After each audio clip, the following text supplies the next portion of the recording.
students, welcome to CMH College Patna online classes. So today we are going to talk about difference between UART and USART.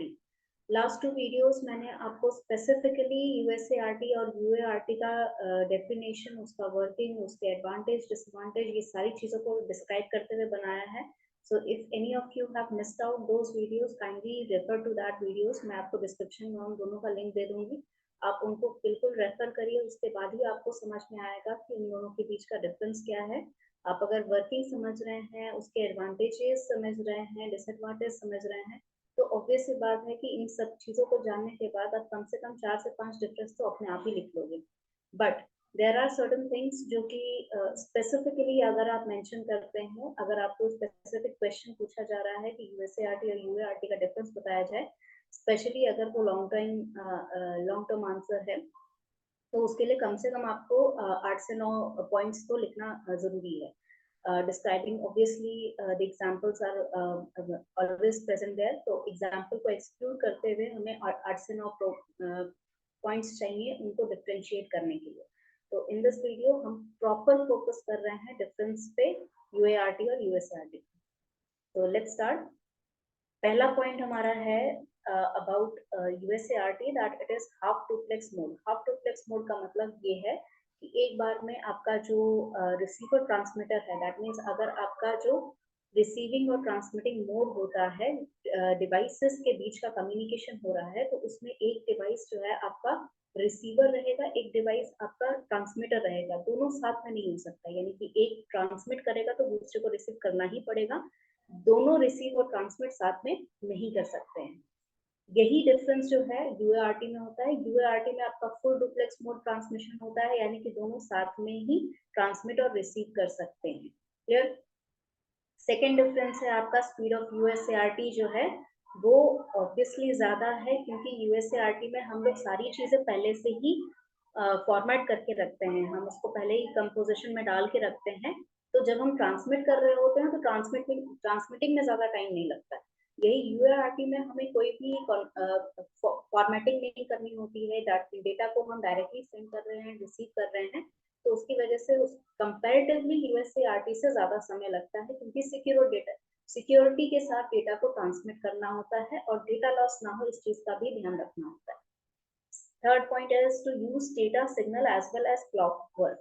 यानी कि यहाँ पर क्योंकि आप synchronisation के basis पे वर्क कर रहे हैं, क्योंकि अगर डेटा आपका जो डिवाइसेस के बीच में जा रहा है तो डिवाइसेस के बीच में सिंक्रोनाइजेशन होना मैंडेटरी है. तो अगर ये सिंक्रोनाइजेशन नहीं होता है तो it is not possible for any of it is not possible for the devices to have this kind of synchronization. Clear? तो डेटा आपका जो ट्रांसमिट होगा वो डेटा सिग्नल अपने आप में एक रिदम प्रोवाइड करेगा, और उसके अलावा आपका जो क्लॉक सर्किटरी होगा जो आपके सिग्नल को प्रोवाइड करेगी कि इस क्लॉक इस वेवलेंथ पे, इस सिग्नल पे आपको ट्रांसमिट करना है. यूएआरटी में आपका जो है डेटा सिग्नल पे ही ट्रांसमिट होता है, यहाँ पर क्लॉक सर्किटरी की जरूरत नहीं होती है. ये आपको वर्किंग में समझ में आ जाएगा. जब आप वर्किंग उसका देखेंगे तो आपको वहाँ पर दिखेगा कि डेटा ट्रांसमिशन इस तरीके से हो रहा है कि वहाँ पर सिंक्रोनाइजेशन करने के लिए क्लॉक सिग्नल की जरूरत नहीं होती है. So please refer to the working of UART. Fourth one is data is transmitted in format of blocks. यानी कि डेटा को ट्रांसमिट करने के लिए हम अलग अलग ब्लॉक्स में डिवाइड करते हैं, और वहां डिविजन करने के बाद हमें स्पेसिफाई करना होता है कि डेटा हमारा कैसे ट्रांसमिट हो रहा है. क्योंकि हम यहाँ क्या कर रहे हैं, पैरेलल डेटा को जो कि पैरेलली एग्जिस्ट करता है उसको हम सीरियल में कन्वर्ट कर रहे हैं, और फिर उसके बाद ट्रांसमिट कर रहे हैं, और रिसीव करने के बाद उसी सीरियल डेटा को हम पैरेलल के फॉर्मेट में फिर से कन्वर्ट करते हैं और फिर सेंड करते हैं. तो ऑब्वियसली ब्लॉक्स में हमारा डेटा सेंड होता है. यही यूएआरटी में ये सब कुछ नहीं होता है. वो ऑब्वियसली दोनों ही डेटा को हम जो है आपस में बाउट रेट में सेंड कर रहे हैं, और वो वन बिट बाय वन वो रिसीव करता रहता है. ठीक है, कंटिन्यूअसली रिसीव करेगा. Coming back to the fifth point, it can work similar to UART. USART का ये फीचर है कि वो UART की तरह वर्क कर सकता है, यानी कि जो वर्किंग हमें UART में मिलता है वही हमें USART में भी मिलता है, क्योंकि USART में सिंक्रोनियस एज वेल एज असिंक्रोनियस दोनों ही फॉर्मेट पे कम्युनिकेशन किया जा सकता है. बट आपका UART जो है वो सिंक्रोनियस मोड पे ट्रांसमिट नहीं कर सकता है. It is specifically for asynchronous mode of transmission. तो इसीलिए आपका जो UART है it can not work similar to as USART. Next point is it is more complex in comparison to UART. Obviously complex है क्योंकि हम उसका पूरा जो कॉन्फ़िगरेशन है उसको पूरा कंप्लीट करने के बाद ट्रांसमिशन करते हैं, तो उसमें बहुत सारी चीज़ हमें सेट करनी होती है, start bit, stop bit, parity bit, formatting, किस फॉर्मेट में आपका डेटा जा रहा है, conversion from parallel to serial database, तो वो सारा चीज़ हमें जो है कॉम्प्लेक्स बना देता है। यही सारी चीज़ें UART में नहीं होती है, रिलेटिवली आपका data bit by bit transmit होता है, तो उसमें कोई भी ऐसा कॉम्प्लेक्सिटी नहीं है, तो it is simple configuration. Next is the receiver does not require to know the baud rate of the transmission, क्योंकि यहाँ पर हम लोग ऑलरेडी सारा चीजें सेट कर चुके हैं, यानी कि हम कॉन्फ़िगर करके ही डेटा को सेंड करते हैं, तो हमारे रिसीवर को ये जानने की बिल्कुल जरूरत नहीं है डाटा किस रेट पे आ रहा है, कैसे जा रहा है, किस स्पीड पे जा रहा है, वो रिसीव कर लेगा, उसी के हिसाब से हमने कॉन्फ़िगर किया हुआ है, तो उसे दोबारा बताने की जरूरत नहीं कि कॉन्फ़िगरेशन के लिए उसको कितना स्पीड रखना चाहिए, कॉन्फ़िगरेशन के लिए कितना बाउट रेट रखना चाहिए. लेकिन क्योंकि हम UART में इस तरह का कॉन्फ़िगरेशन नहीं करते, हम डायरेक्टली डेटा को सेंड कर रहे हैं, तो वहाँ हमें क्लॉक सिग्नल का अप्रोच चाहिए होता है, यानी कि दोनों ही रिसीविंग और ट्रांसमिटिंग डिवाइस के क्लॉक सिग्नल को हम सिंक कर देते हैं, और उसके बाद डेटा हमारा ट्रांसमिट होता है, जिसकी वजह से डेटा कैसे ट्रांसमिट हो रहा है, किस स्पीड में ट्रांसमिट हो रहा है, ये डिवाइसेस डिसाइड करेंगे या उनका क्लॉक सिग्नल डिसाइड करेगा. Next is this is about to gather, it gathers information by the master as well and the clock signal, मतलब जो आपका डेटा ट्रांसमिट हो रहा है उससे भी इंफॉर्मेशन गैदर कर रहा है, और आपका जो सिग्नल ट्रांसमिट हो रहा है, क्लॉक सिग्नल ट्रांसमिट होगा, उससे भी आपका डेटा गैदर करेगा.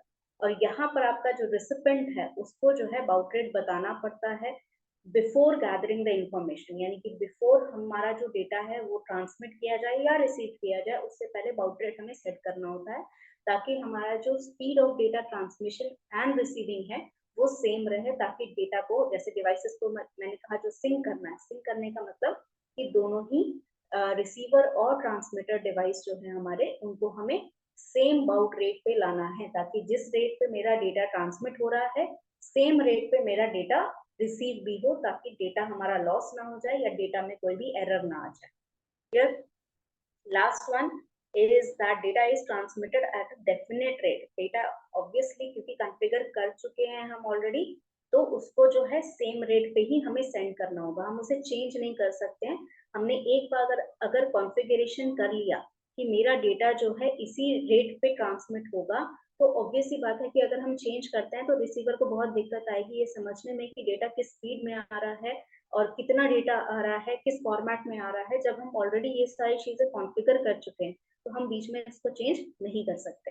UART में क्योंकि ये सारी चीजें हमारी स्पेसिफिकेशन में नहीं आती हैं, कि हम उसे हम उसे फॉर्मेटिंग नहीं कर रहे हैं, हम डेटा को डायरेक्टली ट्रांसमिट कर रहे हैं सिर्फ क्लॉक सिग्नल को सिंक करके या बाउट रेट को सिंक करके, तो हमारा स्पीड जो है ट्रांसमिशन का वो वेराई कर सकता है, उसे सेम बाउट रेट पे जाना होगा, बट आपका जो डेटा ट्रांसमिशन है उसका स्पीड बदल सकता है. और इट इज मतलब एक डेटा ट्रांसमिशन हुआ, एक पैकेट ऑफ डेटा ट्रांसमिट करने पर जो स्पीड हुआ, अलग पैकेट ऑफ डेटा ट्रांसमिशन अगर सेम डिवाइसेस के बीच हो रहा है, दोनों का ट्रांसमिटिंग स्पीड वेराई कर सकता है. ठीक है? इसके अलावा दो तीन चीजें आप ये भी याद रखिए कि आपका जो कॉमनली यूज्ड आप कह सकते हैं डिवाइसेस होते हैं, the commonly used devices that we are using right now in our embedded system are in synchronized mode. Synchronized mode का मतलब ये होता है डेटा जो है आपका वो क्लॉक लाइन के यूसेस के तरह, मतलब क्लॉक लाइन को यूज करते हुए ट्रांसमिट करते हैं. जो आपका कंट्रोलर होता है उसका क्लॉक सिग्नल यूज किया जाता है, और जो पेरिफेरल डिवाइस है जिसके साथ हमें कम्युनिकेट करना है उसके क्लॉक सिग्नल से सिंक किया जाता है. अगर वो सिंक्रोनाइजेशन हमारा बैठ जाता है तो उससे हम एक बढ़िया सिंक्रोनाइजेशन प्रोवाइड करके, यानी कि एक अच्छी स्पीड प्रोवाइड करके हम उसे सेंड कर सकते हैं. तो आपका जितना भी डेटा ट्रांसमिशन हो रहा है वो सिंक्रोनियस मोड पे ज्यादा होता है. और हम क्या क्या यूज कर रहे हैं सिंक्रोनियस मोड पे, तो हम बेसिकली SPI यूज कर रहे हैं, सीरियल पेरिफेरल इंटरफेस यूज कर रहे हैं, हम I2C यूज कर रहे हैं, that is inter integrated circuit, जिसके लिए भी मैंने एक वीडियो बनाया था, आप ये सब भी जाकर वहां पर चेक कर सकते हैं. क्यों हम I2C यूज करते हैं, क्या बेनिफिट होते हैं उसके, ये भी जानना हमारे लिए जरूरी है। ऑल्सो USART और UART आपका जो है, this is the type of devices that we are talking about, type of module of communication. ये कोई डिवाइस स्पेसिफिकली ऐसा नहीं है कि UART आपको मिलेगा जैसे आर्डिनो बोर्ड मिलता है, इस तरह के डिवाइसेस मिलते हैं, इस फॉर्मेट पे ट्रांसमिशन होता है। तो this is a format in which two devices communicate between each other. तो ये जो कम्युनिकेशन हो रहा है इसमें से देखिए, ऑब्वियस सी बात है कि डिफरेंस हम देख चुके हैं कि USART में क्या बेनिफिट है, UART में क्या बेनिफिट है, और हमने देखा है दोनों में ही अपना आपस में एक बेनिफिशियल एजेंडा है। तो आप जब भी कोई डिवाइस कम्युनिकेट कर रहे हैं, इट इज नॉट ऑलवेज कि USART बेटर है या UART बेटर है।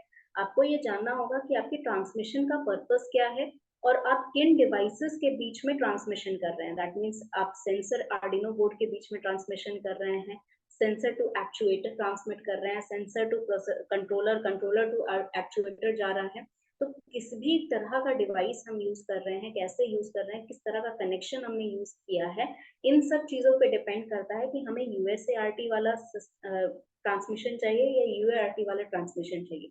क्योंकि अगर हमने कोई भी गलत ट्रांसमिशन यूज कर लिया तो हमने कितना भी अच्छा कोड लिखा हो, कितने भी अच्छे सर्किट बनाया हो, हमारा आउटपुट प्रिडिक्टेबल नहीं आएगा या फिर आउटपुट आएगा ही नहीं, एरर दिखाएगा। और मैंने आपको इनिशियल स्टेज में भी कहा था कि इनबिल्ट सिस्टम में सबसे बड़ी प्रॉब्लम ये होती है, हम हार्डवेयर के साथ डील कर रहे होते हैं। तो until and unless you are using the hardware, आपको कोई गारंटी नहीं है कि आपका जो हार्डवेयर है वो अच्छा ही रहेगा या वर्किंग ही होगा। कई बार ऐसा होता है कि आपका जो आर्डिनो बोर्ड होता है उसमें से कोई एक पिन खराब हो जाता है और आपको पता भी नहीं चलता, because you are not using those pins. आप सिर्फ उसमें डिजिटल पिन यूज कर रहे हैं, एनालॉग पिन आपने यूज नहीं किया, तो आपको पता ही नहीं कि एनालॉग पिन उसका चल रहा है कि नहीं चल रहा है।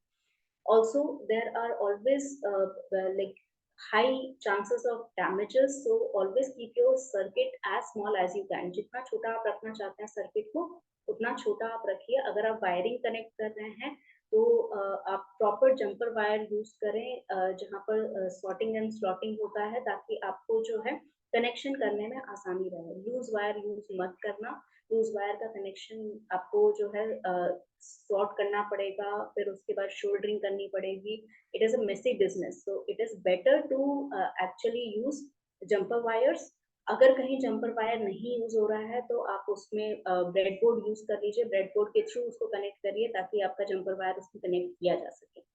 Okay, so I hope the difference is very clear to you, and this is just the difference. This is not specifically a statement that USART is better or UART is better. ये सिर्फ आपका difference है ये बताने के लिए कि दोनों devices में क्या अंतर रहता है, ताकि आप एक better decision ले सकें कि आपके circuit में कौन से device को हम connect करेंगे.